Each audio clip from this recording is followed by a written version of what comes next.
So there are times with probability we want to determine the probability that either event A or event B is going to end up happening.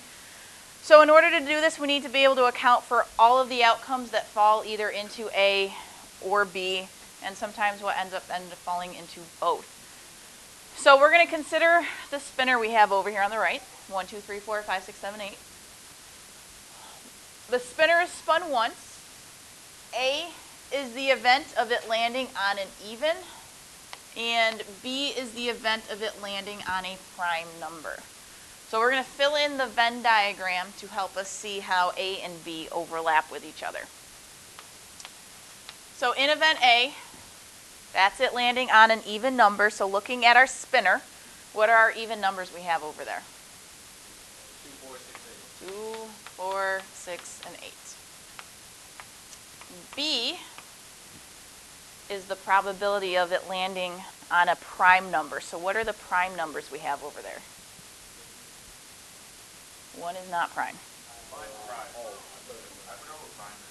Prime are numbers that have two factors, 1 and the number itself.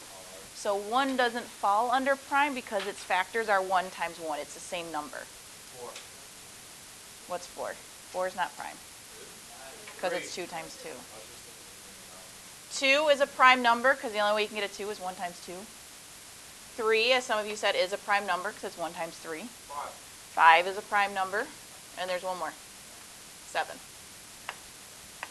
So as we fill in our Venn diagram, we want to fill in the middle part. What do the two sets have in common? They both have the number 2. I'm going to put a 2 right there where my two circles overlap. So then I'm going to fill in the 4, 6, and 8 over there in my circle A. And then the 3, 5, 7 over here in circle B. And is there any number from the spinner that we did not use? 8, 1. The number 1. So that goes outside of the circles in the rectangle. Because we did have Venn diagrams on our homework for today. No. Middle school. So when it comes to our Venn diagrams, we want to talk about two important concepts, and that is the union and the intersection of your sets. So the union means you're putting two things together. You want set A or set B. This is our little notation that we use for it. It looks like a little U. U stands for union. So in the Venn diagram situation, that means it would be whatever is in the two circles. So it would be all of this one plus all of that one. So whenever we're dealing with a union, we're going to be adding the things together. You're going to be adding the stuff from A to the stuff from B. That is your union. Kind of like a marriage. You take all of your stuff and all of his crap and you put it together. That is your union.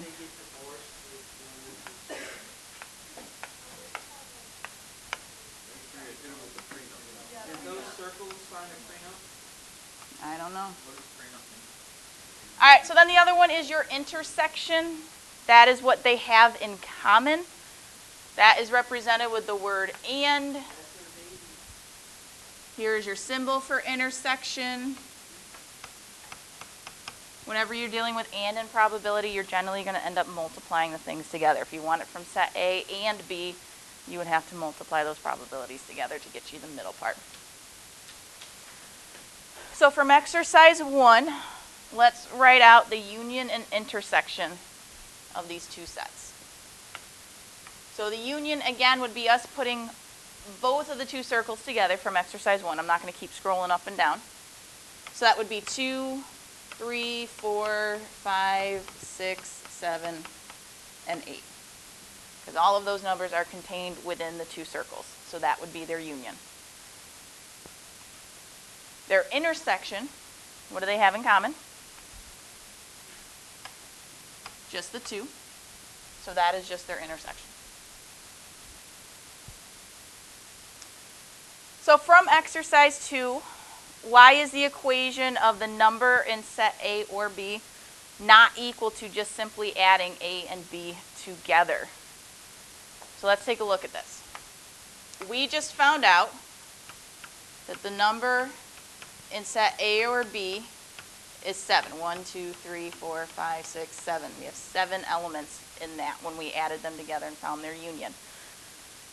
However, if we look up above, how many elements do we have in just set A? No. 4. You had the 2, the 4, the 6, the 8. There were 4 elements there. How many did we have in set B? 4. The 2, the 3, the 5, the 7. Wait, is that an N or the little? That's an N. So why, if I add these two together, it does not equal what is actually in the union of my two sets? Yeah, that's one way of saying it, yeah. Because you have that intersection, you have that overlapping 2. The 2 is counted here, and the 2 is counted there, so it ended up getting counted twice. So why does this not work? Because one element was counted twice.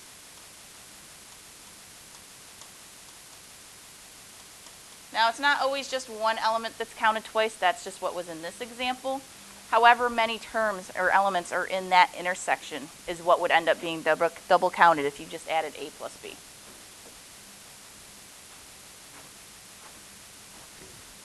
So what correct modification would we need to make in order for it to be a true statement now?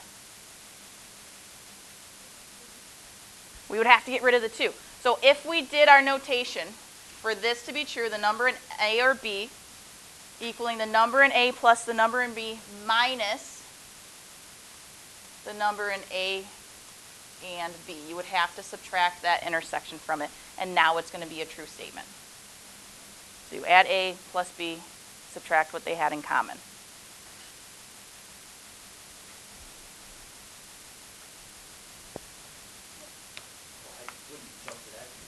All right, two-way frequency charts are a great way of helping us see how sets can combine or overlap. So let's take a look at this one that we have down here. So a small high school surveyed 72 of its seniors about their plans after they graduate.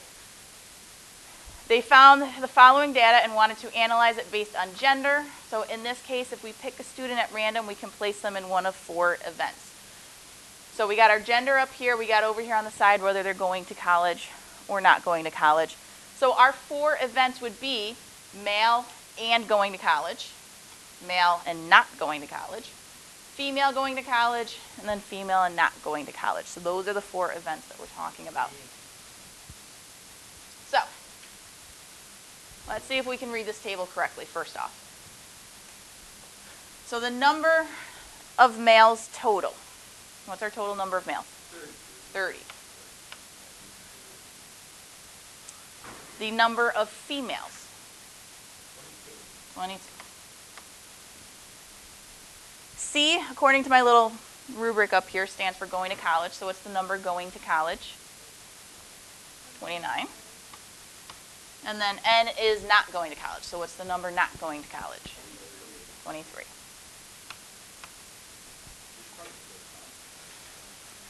So now the number of males and going to college. So you want male and going to college. 16. So it would be 16.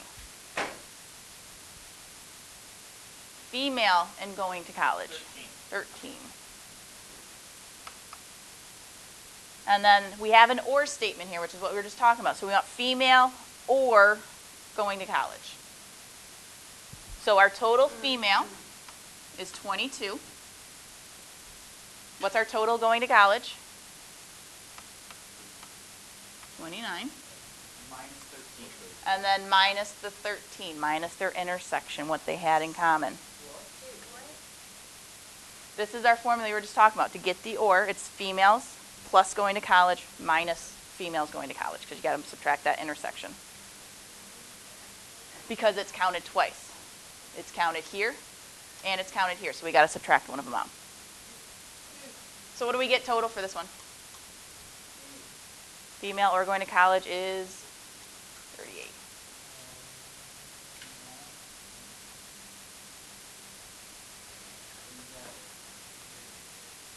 So B, what is the probability that a person picked at random would be a female who is going to college? Represent this using either a union or an intersection. Probability that they are a female and they are going to college. So how many females are also going to college? Out of how many students total? So 13 out of 52.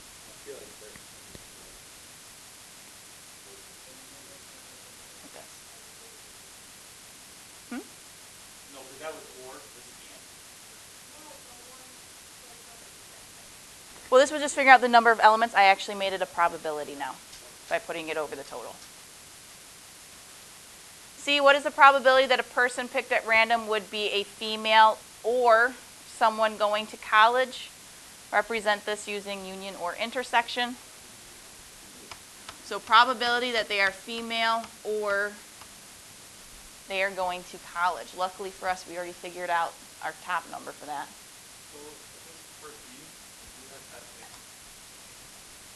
So we already figured out up here there's 38 who are female or going to college out of the 52. So it's 38 out of 52. I thought you do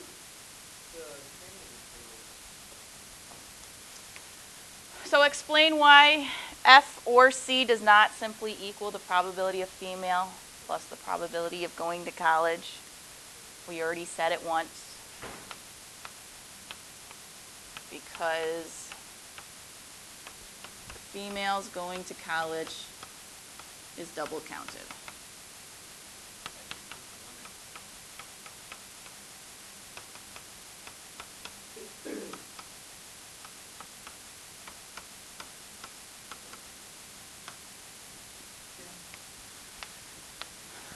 All right, so on the general probability law based on Part D, the probability of A or B, so any two events, the probability of A or B, this is kind of like what we just did. It would be the probability of A plus the probability of B, but we have to subtract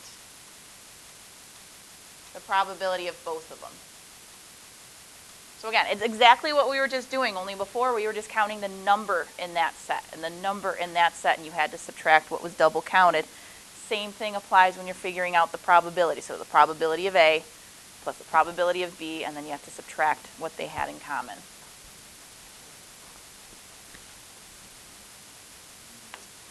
So sometimes we can avoid the probability law that we encountered in E by simply keeping careful track as to what elements are in our sample space and what's in both of our sets. So you don't always have to use that rule. Sometimes you can just think logically in your head and you can figure it out that way. So let's look at example 5. You have a 6-sided die. Find the probability that the number rolled was either an even or a multiple of 3. Represent this problem and the sets involved using a Venn diagram. Even though you don't need it, verify the probability addition rule that we just wrote. So this is just add. So let's start with our Venn diagram. So we got evens and we got multiples of 3. Those are the two things that we're looking at from when we roll the die. So what are our even numbers on a die? 2, 4, 6. What are our multiples of 3? 6 and 3. So our common one in the middle is our 6. I'd put a 3 over there in my multiple of 3 circle. And then 2 and 4 over here. And then what two numbers are not part of those sets? What two numbers do we not use? 1 and 5. So those go out there in the rectangle. So there's our Venn diagram. So looking at our Venn diagram, what is the probability that the number is either even or a multiple of 3? How many numbers do we have in our union there? 1, 2, 3, 4. So it would be 4 out of 6. That would be the probability that it is even or a multiple of 3. So we were able to figure that out without using that little probability rule that we just wrote. But they want us to check using it. Wait, I want P. Probability, it is even or a multiple of 3. So again, I'm using our little rule that we came up with up here. We would have to take the probability that it's an even number, add to it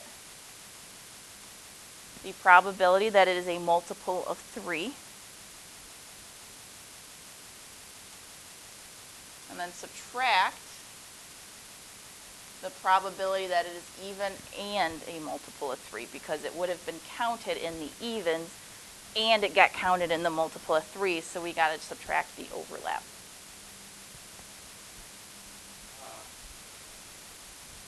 So what is the probability that it is even?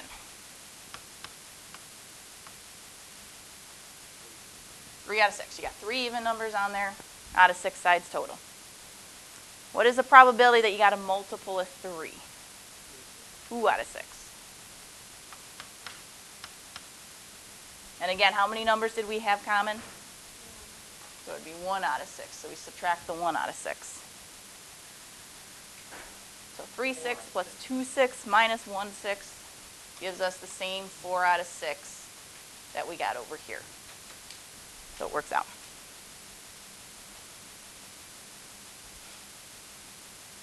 There are some times, however, when you can't just simply look at it like we did with our even or multiples of 3, and you actually have to use your probability addition rule.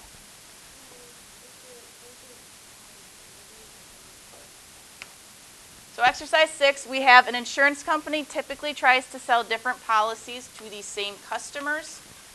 So one such company, 56% of the customers have car insurance, 48% have home insurance, and 18% have both. So a customer is picked at random. So A, they want us to find the probability that he or she has at least one of the policies. So we're trying to find the probability that they have car or home insurance.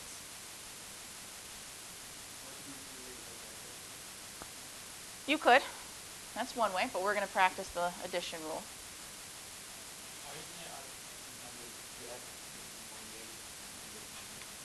So our rule is probability they have car insurance plus the probability they have home insurance minus the probability that they have both car and home insurance. As we were just saying, they are included in the car people and the home people, so we got to subtract the overlap. So as a decimal, what's the percent they have car insurance? 0.56. The probability they have home insurance? And the probability they have both. So plus 0.48 minus 0.18. We get what? 0.86. Because they are double counted, and if we leave them as being double counted, it throws off our figures. Well, this one was given to you as percents, so you want your answer to be a percent.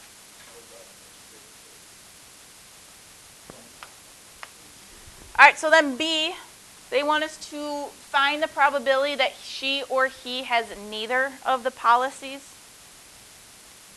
This would be a complement. They either have one or the other, or they have none of them. So we got to do 1 minus the 0.86 that we just found. So that's 0.14, or 14% of them don't have car or home insurance.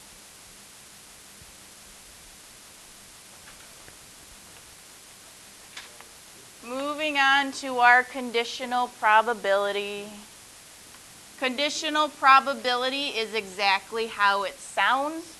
The probability of getting one thing is dependent upon another thing. So like, for example, if I have coins in my pocket and I take one out and I don't replace it, I'm trying to find the probability of the second one, it's going to be dependent on what I pulled out of the pocket the first time. So conditional probability, it depends on another thing. So looking at our two-way table again that we had. We got our gender and whether they're going to college or not. If a person was picked at random, find the probability the person is female. The probability that they are female. How many females do we have? 22 out of 52. B, what's the probability they are going to college? 29 out of 52. So those are the easy ones. Just take those right off the table. They are out of the total number of people. We are going to change it up though now. We are going to college given that they are female. So this is a new notation here. Probability that they are going to college given that they are female. That's what that little line stands for. That stands for given. So what that line right there does is instead of having it be out of the total number of students, it's changed it to simply be out of the total number of females that we have. So it's not going to be out of 52 anymore. It's going to end up being out of 22. So let's fill in our Venn diagram, and then we're going to go ahead and figure out our fraction over here. So let's start with the middle. How many females are going to college? 13. So then how many other females were in the survey? 9. And then how many other people are going to college? 16. Because there's a total of 29 going to college. I already got 13 of them here. So the other rest is 16. There's 16 other people going to college from the survey. It is, right here. Because there's 9 other females who are not going to college. So that's what's in the other part of the circle is the rest of the females.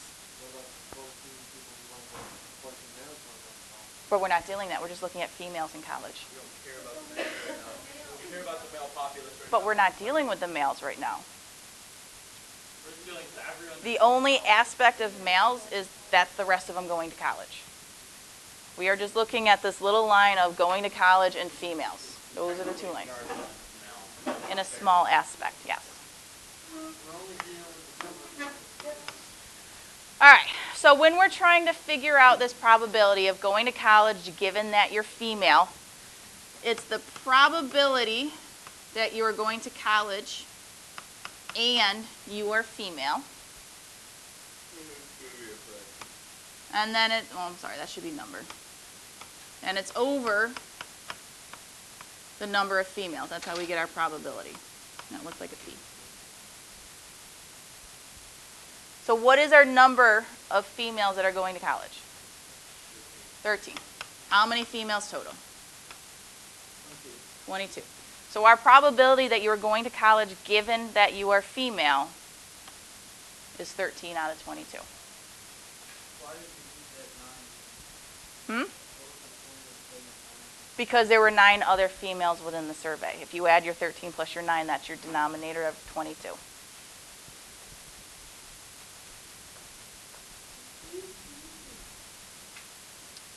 All right, let's try this again. So which is more likely that a person picked at random will be going to college given that they are a male, or that a person will be male given that they are going to college? Show the calculations for both. So, probability they are going to college given the males. So that's basically taking the males and they're trying to compare of those ones how many of them are going to college. So it's going to be the probability that they are going to college and they are male over the probability that they are male. So how many males are going to college? 16. How many males total? 30. And since I'm going to have to be comparing these two, let's turn it into a decimal because it's always easier to compare decimals than it is fractions.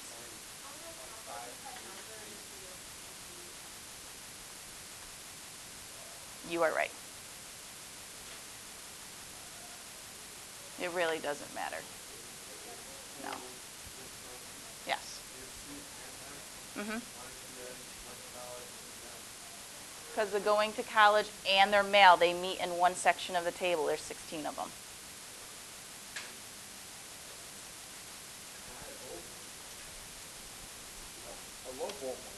See, Michael, male, going to college, they meet here. It is 16. Because it's not or, it's and. So they've taken care of that multiply step. It's right there. It is 16. This would be 0.53. Wait, Michael, you just made your thing.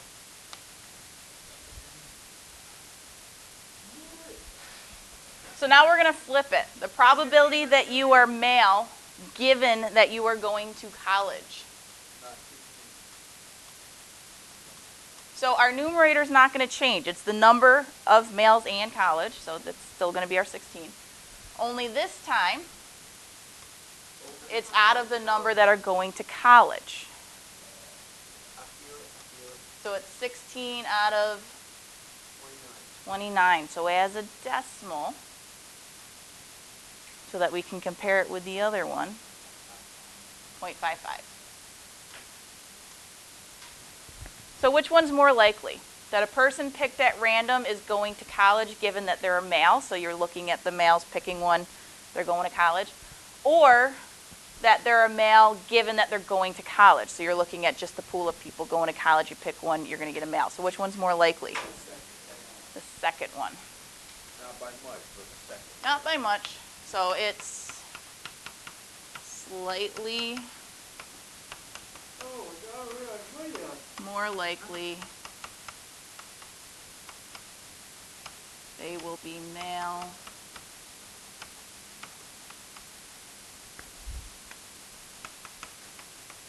given that they are going to college.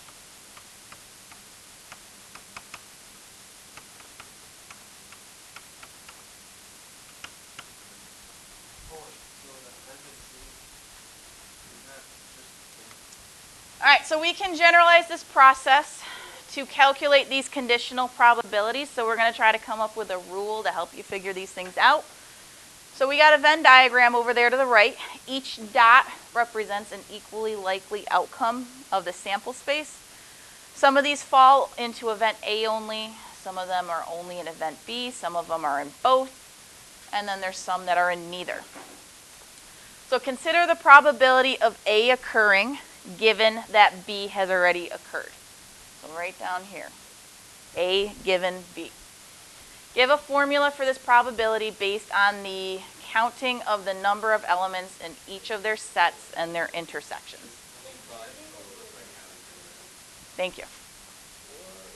So, remember, we were figuring this out. We've already been writing this. This was the number in A and B. So what was in both of them, A and B, over what? The number of B. We've already been writing that rule. That's what they wanted us to write there. That's our rule we know. It is wording, yeah. We got to get used to that kind of wording, though. That's the kind of wording they're going to ask us on the regions. So they want us to give the formula for this based on counting the number of elements. That's counting the number of elements. Number of elements in A and B. Number in B. So if we were to actually use the numbers, though, there's 4 here, but it's not over 8. How many are in all of circle B? 12. So it would be 4 out of 12. You could reduce it to 1/3 if you wanted to. Or 0.33 repeating. But we don't like to go with the repeating decimals. Yeah. So what we're going to do now is we're going to take our rule and our formula that we know, and we just wrote down.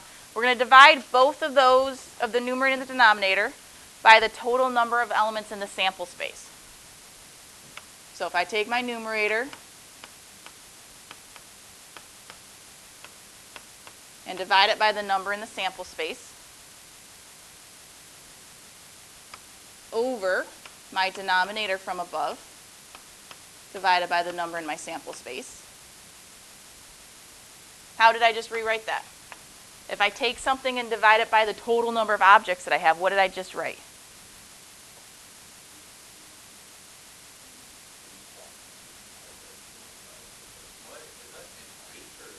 N.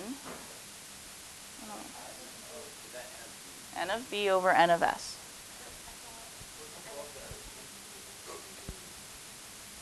So if I have N of A and B over my entire sample space, what is that? That means I have just created the probability. Remember, probability is the number of it happening over your total number in your sample space. So the number in A and B over the number in my sample space is the probability of A and B. So it's the same thing there. The number in B over the number in the sample space is the probability of B. So whether you know just the number in there, and you're using the first formula, the number of A and B over the number of B, or if you know the probabilities, it's still going to end up being the same thing.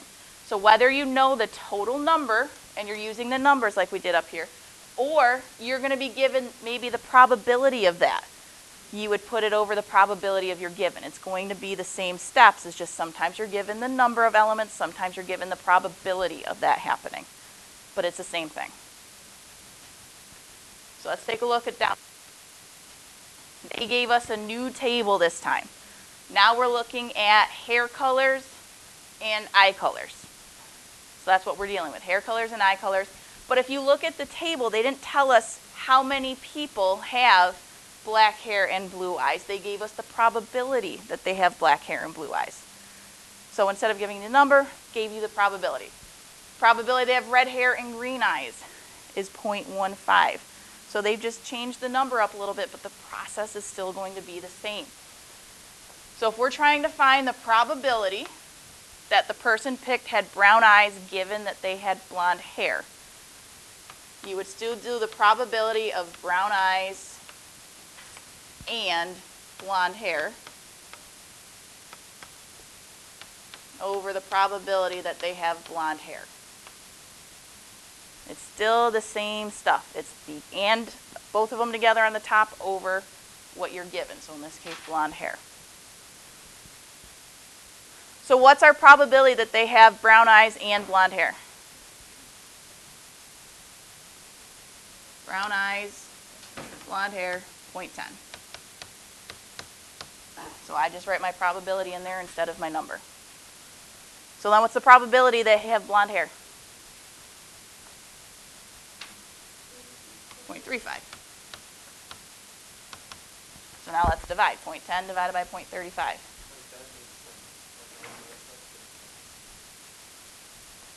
So go ahead, divide in your calculators. What do we get? 0.10 divided by 0.35. Say that again, please, Jess.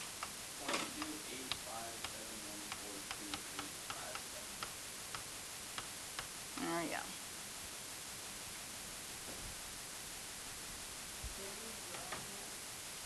It didn't tell us to, so we're going to use the whole decimal.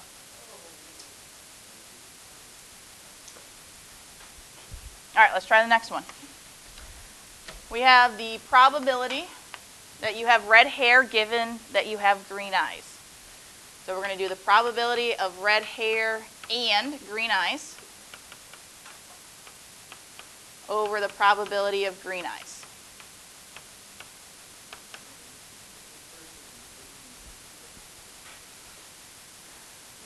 Casey, no. So what is the probability they have both? Red hair and green eyes. 0.15. What is the probability they have green eyes? 0.25.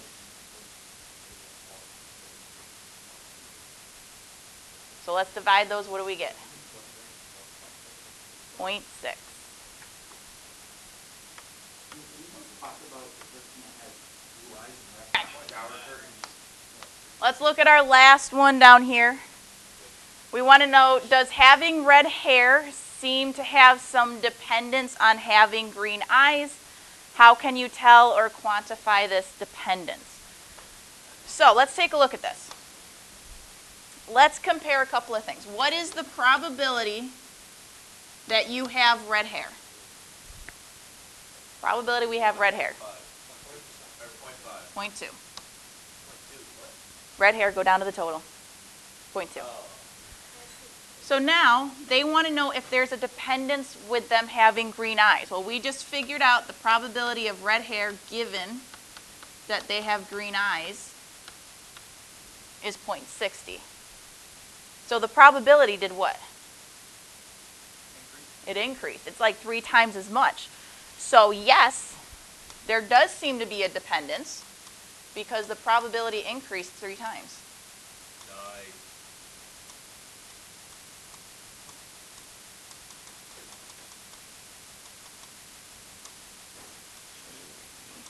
Times as large. There would not be a dependence. They would be independent if the probabilities were exactly the same, because that means it wouldn't have changed whether you had red hair or if you had red hair given that it's green eyes. If it was exactly the same, it would be independent. But because it changes, and it changes pretty dramatically, there does seem to be a bit of a dependence.